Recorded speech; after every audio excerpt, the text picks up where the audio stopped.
Thank you, Caril, and I'm delighted to be able to introduce you all to Alison Rose, who is the first woman CEO of a mainstream UK bank. Alison was personally asked by the UK government, HM Treasury Department, to undertake a review into the barriers faced by female entrepreneurs. And I was fortunate to work alongside Alison and an amazing team from McKinsey's undertaking the report.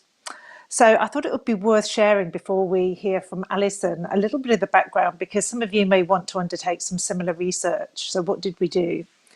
We analysed 50 reports on gender that was already out in the marketplace. We undertook deep dives on best-in-class countries. So what does that mean?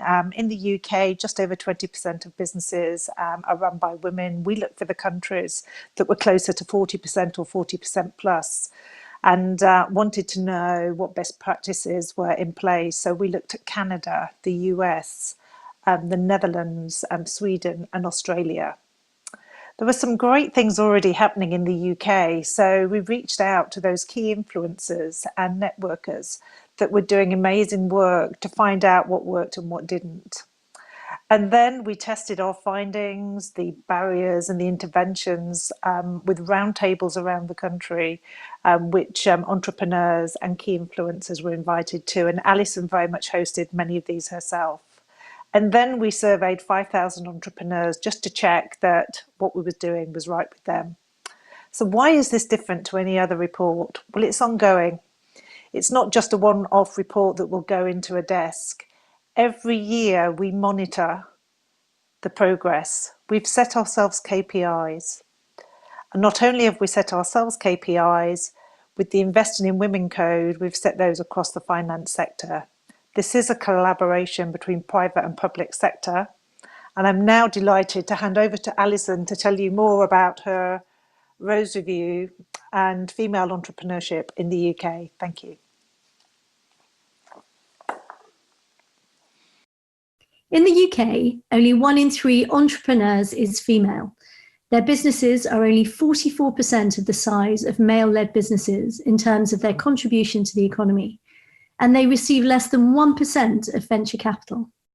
Male SMEs are 5 times more likely to scale up to £1 million turnover than female SMEs. My 2019 review on behalf of the government was commissioned to understand this disparity and identify the barriers facing female entrepreneurs. We wanted to know what needed to be done to help realise what we saw as a £250 billion opportunity for the UK economy. 3 key areas of focus emerged from the review. There was a need to firstly increase funding towards female entrepreneurs, secondly, provide greater family care support, and thirdly, make entrepreneurship more accessible for women by increasing support locally through relatable and accessible mentors and networks.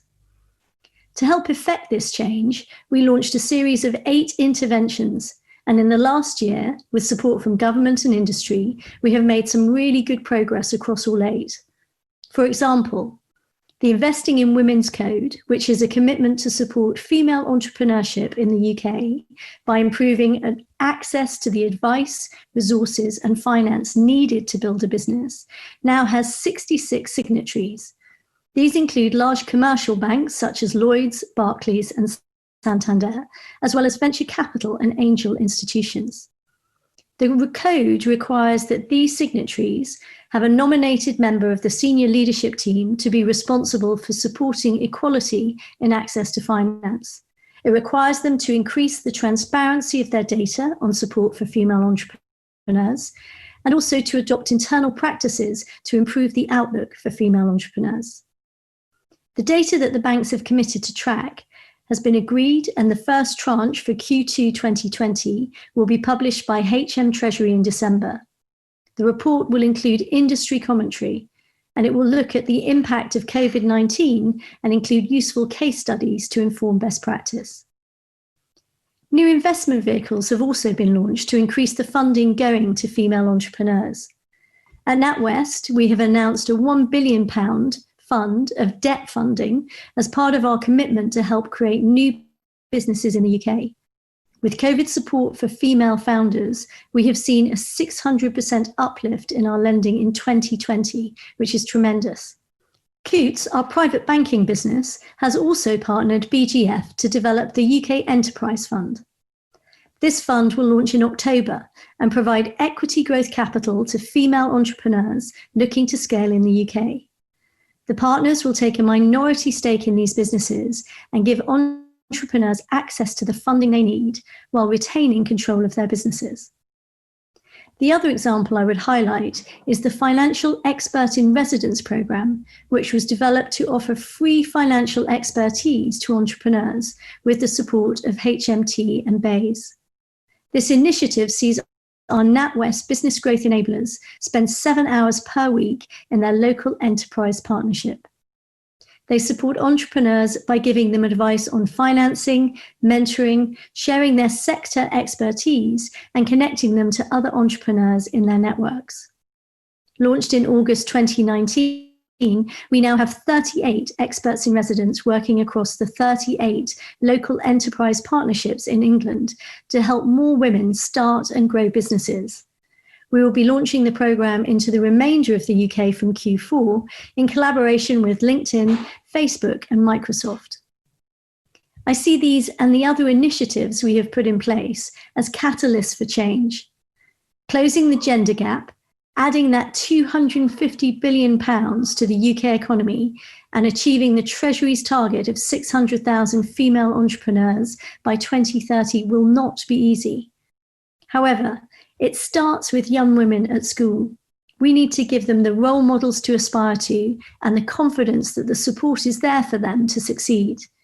We need to do more to mentor those who have cleared hurdles and made that start, using networks to share advice and experience.